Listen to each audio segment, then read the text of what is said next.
জুলাই গণঅভ্যুত্থানের প্রথম বছরপূর্তিতে প্রধান উপদেষ্টা ড মোহাম্মদ ইউনূস যখন ঐতিহাসিক জুলাই ঘোষণাপত্র পাঠ করছিলেন, তার ঠিক পাশে দাঁড়িয়ে থাকা এক তরুণীকে ঘিরে সামাজিক যোগাযোগ মাধ্যমে শুরু হয়েছে তোলপাড়। মুখে আত্মবিশ্বাসী হাসি, চোখে মুখে দৃঢ়তার ছাপ। প্রশ্ন উঠছে, কে এই রহস্যময় তরুণী? ঘোষণাপত্র পাঠের আগে মঞ্চে উঠে তিনি দিয়েছিলেন আবেগমাখা এক বক্তব্য, যা মুহূর্তেই ছুঁয়ে যায় উপস্থিত সবার হৃদয়। খোঁজ নিয়ে জানা গেল তিনি আর কেউ নন, জুলাই গণঅভ্যুত্থানে প্রাণ হারানো শহীদ মাহমুদুর রহমান সৈকতের বোন সাবরিনা আফরোজ শ্রাবন্তী। মাত্র এক বছর আগেই ১৯ জুলাই আন্দোলনের মিছিলে গুলিতে ঝরে যায় সৈকতের জীবন।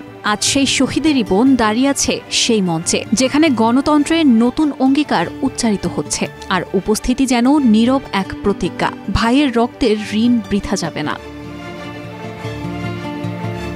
সূচনা বক্তব্যে সাবরিনা আফরোজ শ্রাবন্তী বলেন, এক বছর আগে ১৯ জুলাই আমার পরিবার যখন আমার ভাইয়ের লাশ শহীদ সোহরাওয়ার্দী মেডিকেল কলেজে পায়, তখন দেখা যায় তার মাথায় ছিল রক্তাক্ত ব্যান্ডেজ। মৃত্যুর কারণ হিসেবে লেখা ছিল গানশট। আমার ভাইয়ের উচ্চতা ছিল ৬ ফুট ২ ইঞ্চি। আমার ভাইয়ের উচ্চতা নিয়ে আমার বাবা গর্ব করত, অথচ সেই উচ্চতাই তার জন্য কাল হয়ে দাঁড়িয়েছিল।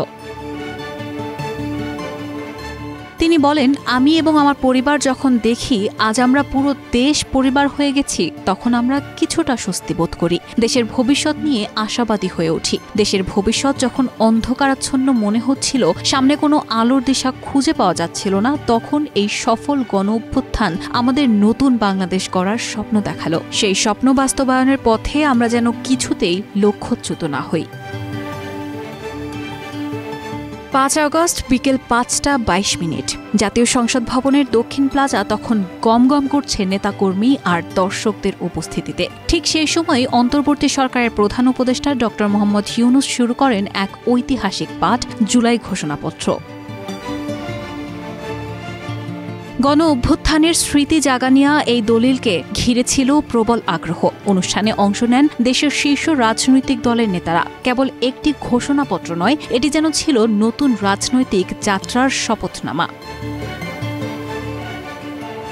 জুলাই ঘোষণাপত্র আসলে ২০২৪ সালের জুলাই মাসের গণ অভ্যুত্থানের প্রতীকী দলিল। বিএনপি, জামায়াত সহ বিভিন্ন রাজনৈতিক দলের মতামত নিয়ে অন্তর্বর্তী সরকার একে চূড়ান্ত করে। এর মাধ্যমে গণতন্ত্র, আইনের শাসন ও ন্যায়ভিত্তিক রাষ্ট্র গঠনের অঙ্গীকার স্পষ্ট করে তুলে ধরা হয়েছে। রায়হানা মুন, প্রবাস খবর।